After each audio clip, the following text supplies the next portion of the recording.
it. Other people have discussed it with us and with me. That's going to work out. West Bank is going to work out very well. Mr. President, why should the king take in the Palestinian people? He's made clear he doesn't want to. Well, I don't know, but he may have just something to say because we discussed just briefly. I think maybe you want to say it now, or? Well, Mr. President, I think we have to keep in mind that there is a plan from Egypt and the Arab countries. We're being invited by Mohammed bin Salman to discussions in Riyadh. I think the point is how do we make this work in a way that is good for everybody? Right. And obviously, we have to look at the best interests of the United States, of the people in the region, especially to my people of Jordan. And we're going to have some interesting discussions today. I think one of the things that we can do right away is take 2,000 children that are either cancer children or in very ill state to Jordan as quickly as possible, and then wait for, I think, the Egyptians to present their plan on how we can work with the president to work on the Gaza challenges. So I want to tell you, excuse me, wait, just please. I didn't know that, what you just said, 2,000 children with cancer or other problems, and that's really a beautiful gesture. That's really good, and we appreciate it. And we'll be working on the rest with Egypt. I think you're going to see some great progress. I think with Jordan, you're going to see some great progress. 3 of us, and we'll have some others helping, and we're going to have some others at a very high level helping, and the whole thing will come. It's not a complex thing to do. And with the United States being in control of that piece of land, a fairly large piece of land, you're going to have stability in the Middle East for the first time. And the Palestinians, or the people that live now in Gaza, will be living beautifully in another location. They're going to be living safely. They're not going to be killed, murdered, and having to leave every 10 years, because I've been watching this for so many years. It's nothing but trouble. Everyone's being killed. They're being robbed. It's like living in hell. And they're going to end up having a great home, great families that don't have to get mugged and killed and beaten up and harassed by Hamas and everybody else. And I know we'll be able to work something. And what you just said about the 2,000 is fantastic. It's so beautiful. It's music to my ears. But we're going to be able to work something, and I know we'll be able to work something also with I believe, not 100%, but 99%. We're going to work out something with Egypt. Mr. President, during your election campaign, Mr. President, how is the U.S. going to own Gaza? Your White House has made clear taxpayer dollars won't be used for this. So what money are you going to use to buy Gaza? We're not going to buy anything. We're going to have it, and we're going to keep it, and we're going to make sure that there's going to be peace, and there's not going to be any problem, and nobody's going to question it.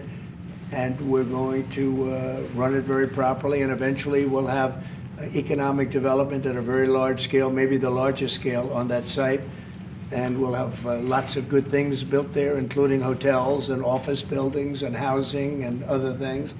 And we'll make that site into what it should be.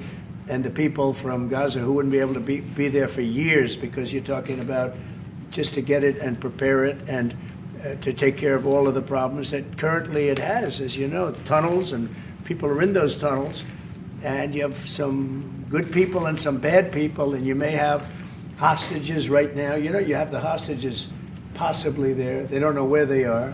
And, you know, I have a Saturday deadline, and I don't think they're going to make the deadline personally. I think they want to play tough guy, but we'll see how tough they are. But it's going to be a wonderful thing. It's going to be wonderful for the Middle East. I think it'll turn the Middle East. I think you're going to have peace in the Middle East. You're going to eventually have peace in the Middle East. Couldn't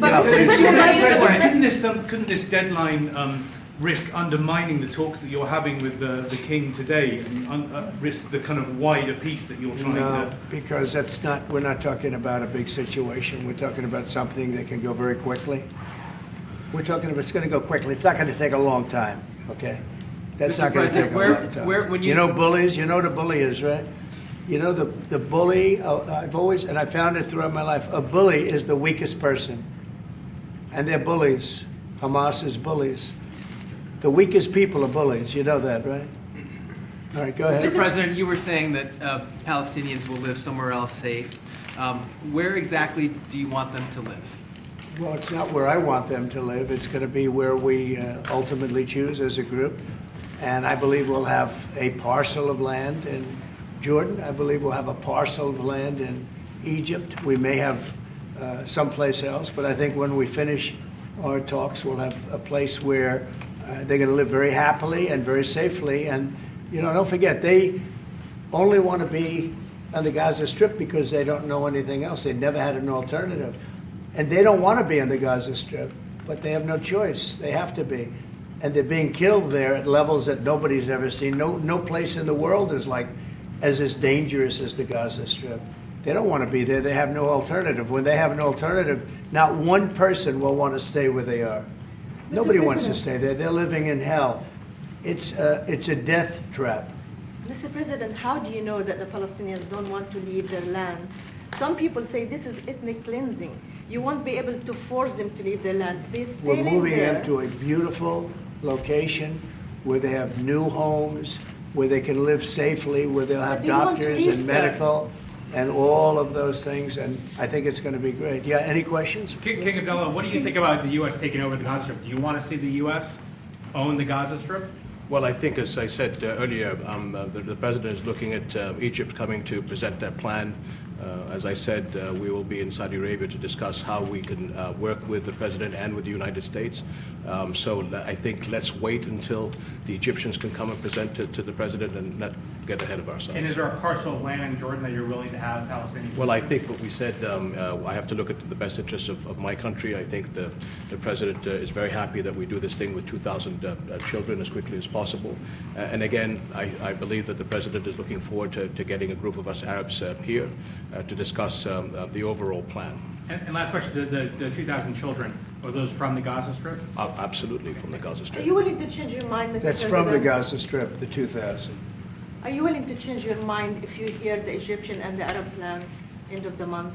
If they present you something different, are you open to I another think plan? we sort of have gone down the line. We know pretty much what is going to be presented. And I think it's going to be something that's going to be magnificent for the Palestinians. They're going to be in love with it. I did very well with real estate. I can tell you about real estate. They're going to be in love with it. But Mr. President, doesn't concern you that moving 2 million people from It's a there? very small number of people relative to other things that have taken place over the decades and centuries. It's a very small number of people. And they're living a terrible life. Look at the way they're living now. Nobody's living like that in the entire world. They're living under buildings that are mostly fallen down and will continue to fall down. And they're living under. People are being killed every day. The conditions are horrible. There are no conditions anywhere in the world that are worse than the Gaza Strip right now. But don't you have Mr. concern President, that you can said all destabilize hell- Jordan and You said all Egypt? hell will break out if all the hostages are not released on Saturday. What did you mean by that? And are you encouraging Netanyahu to walk away from this deal? Have you talked about this with him? So I've looked at at the condition of people coming out of the hostage situation, and it's horrible. I looked at the before and after yesterday. 3 young men. One is dead now, as you know, the older gentleman who died, which everybody said he was alive and well. He's dead. But the 3 young men, and I looked at them from a short while ago, and I looked at them now. They're emaciated. They look like Holocaust survivors. They looked, they'll get better, but they're in rough shape. They were treated really badly, and we've heard things from them since. And I think the reason that Hamas is playing so cute is because they saw the reaction to these 3 people that came out, and the other ones. Look, the one young lady had her hand blown off practically, and they were not in great shape either. But she's missing her fingers and a big part of her hand. You know what she did? She was stopping a bullet that was aimed at her.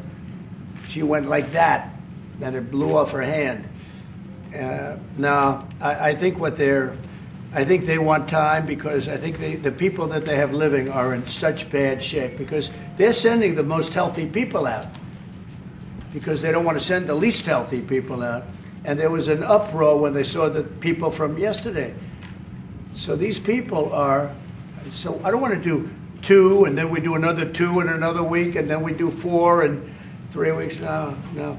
They either have them out by Saturday at 12 o'clock or all bets are off. Mr. President, Mr. President, would you still consider withholding aid to those countries if they don't accept your plans to accept? Well, I don't want to Palestinians? say that because we've had such a good relationship and we're doing so well just in the short time that we've been talking.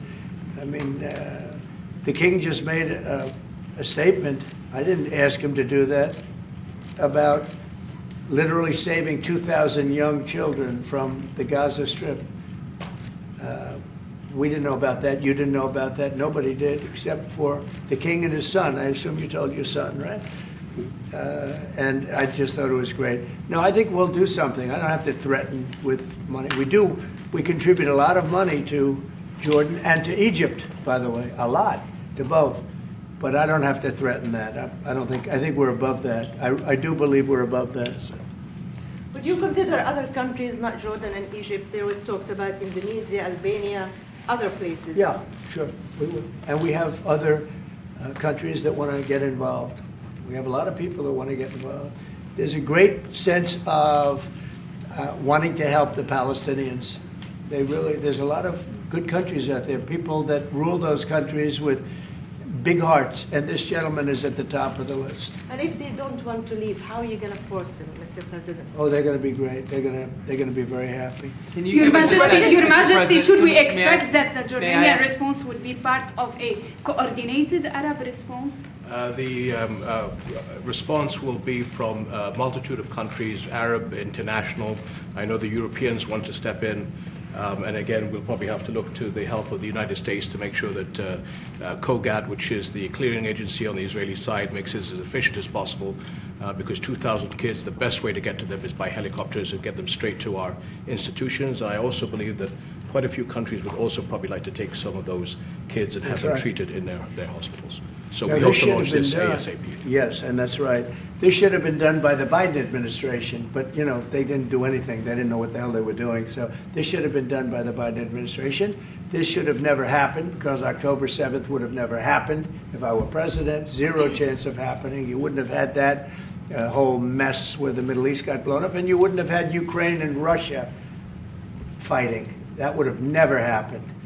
And by the way, we're making good progress there, I think. I really think we're making some very good progress. Mr. President, President, you've said team are you before that putting in the charge U.S. of it? would buy Gaza, and today you just said we're not going to buy Gaza. We're not going to have to buy. We're going to have Gaza. We don't have to buy. There's nothing to buy.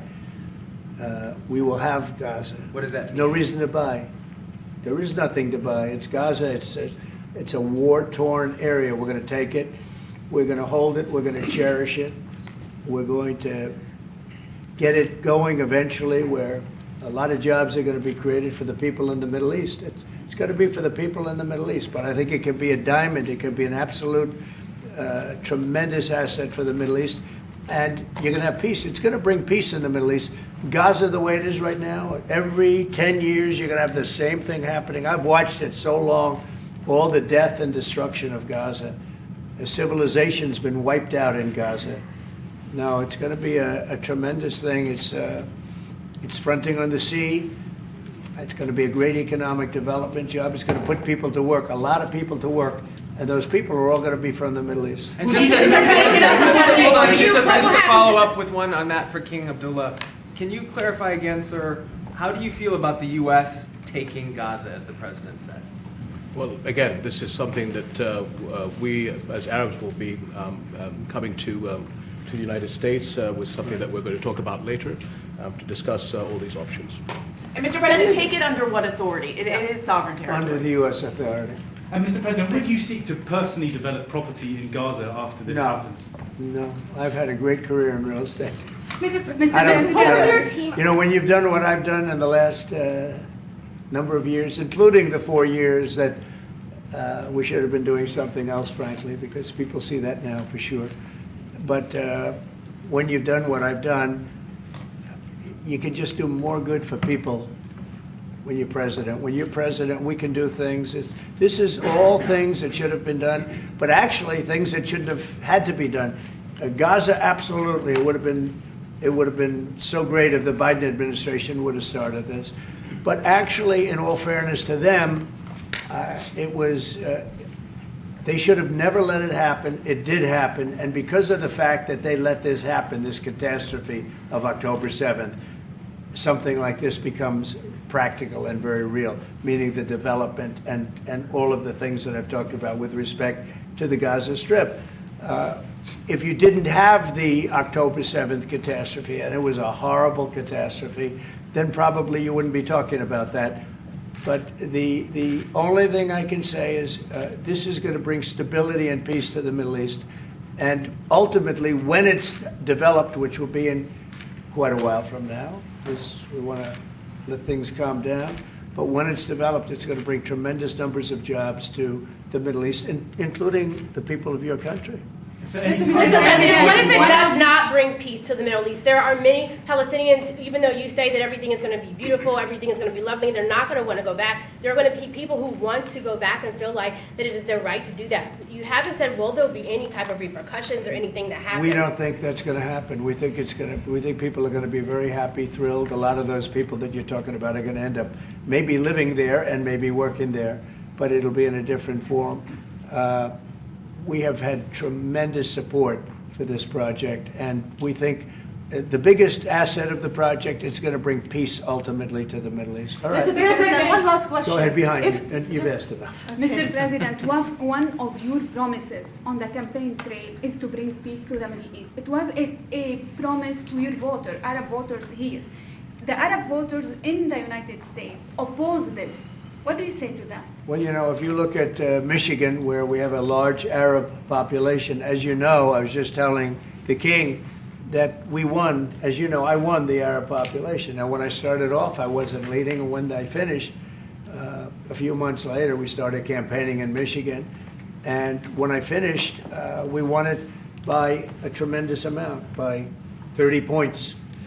So my relationship with the Arab population has been fantastic, and my relationship with the Middle East is very good with all the countries, just about all the countries. Let's see, I would say all the countries. And they all want to do something, and they want to see peace in the Middle East. All the stories you hear about the Middle East not really wanting peace, that they want war, they want this, they want to go a certain place. Let me tell you, those stories are false. They want to have peace. I know them all very well. They want to have peace. They want to have a good life like other people. And this will be a big factor in bringing peace to the Middle East. Thank you very much, everybody. All right, guys. Thank you, guys. Let's go.